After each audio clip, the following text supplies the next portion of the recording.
Tumewaita hapa kwa sababu siku ya leo tarehe 22 ya mwezi wa 12 mwaka 2025, mimi Stanislaus Tobias Nyakunga na mwenzangu Elia Faustin tulipeleka barua ubalozi wa Vatican nchini Tanzania kuhusu mwenendo wa Padri Dr. Charles Kitima. Sasa sisi tukiwa kama waumini wa kanisa Katoliki nchini tumewasilisha rasmi barua kwa Archbishop Angelo Acantinho ambaye pia ni balozi wa nchini Tanzania, tukiomba kufanyika kwa mapitio ya kichungaji na kiutawala kuhusu mwenendo wa Padri Dr. Charles Kitima ambaye ni katibu mkuu wa Baraza la Maaskofu Tanzania TEC. Hii ni imetokana na malalamiko na mitazamo iliyoenea kwa muda mrefu katika jamii kwamba Padri Dr. Kitima amekuwa akihusishwa moja kwa moja na masuala ya kisiasa au ya siasa, hasa Chama cha Demokrasia na Maendeleo Chadema. Nadhani wote ni mashahidi, imekuwa hivyo. Kwa hiyo hususa pia kuingilia ama kushiriki kwa namna moja inayoonekana katika migogoro ya ndani ya chama na nje ya chama.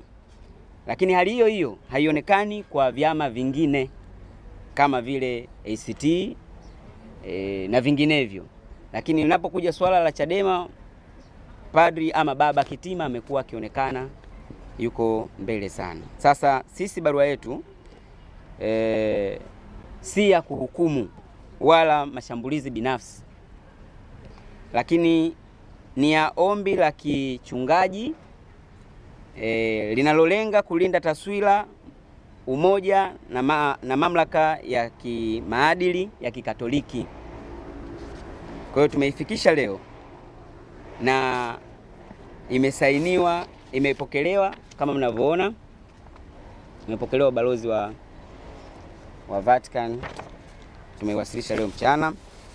Lakini pia mitazamo na malalamiko haya iwe ni ya kweli au sio ya kweli, lakini yameanza kuleta sintofahamu miongoni mwa waumini kwa kuweka kanisa katika mazingira yanayoweza kutafsiriwa kama ni ya upendeleo wa kisiasa, jambo linalohatarisha nafasi ya kanisa kama chombo cha amani, upatanisho na mwongozo wa kiroho kwa Watanzania bila kujali itikadi zao za kisiasa.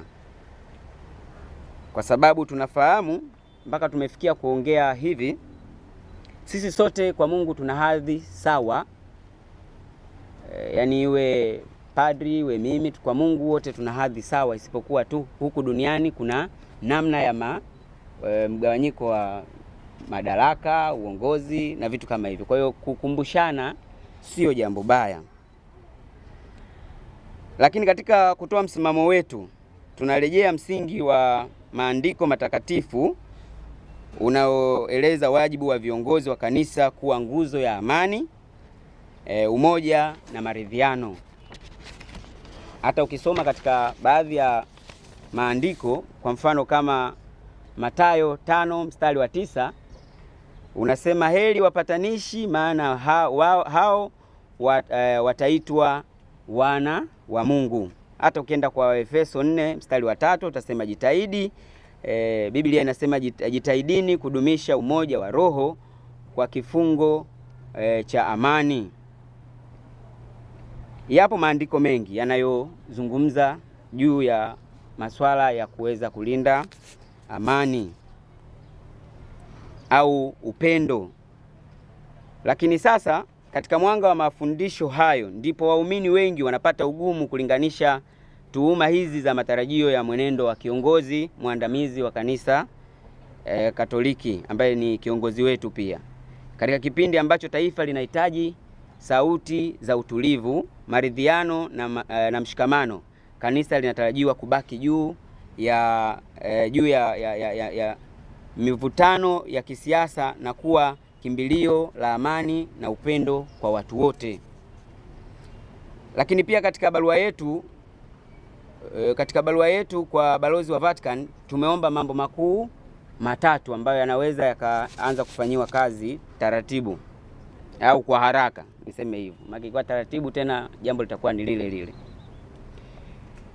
Moja, kufanyika kwa mapitio ya kichungaji na kiutawala kuhusu hoja zilizopo dhidi ya Padri Dr. Charles Kitima. Lakini pia namba 2, kutolewa kwa mwelekeo wa wazi utakaohakikisha uongozi wa kanisa unabaki huru dhidi ya siasa za vyama ikiwemo Chama cha Demokrasia na Maendeleo Chadema.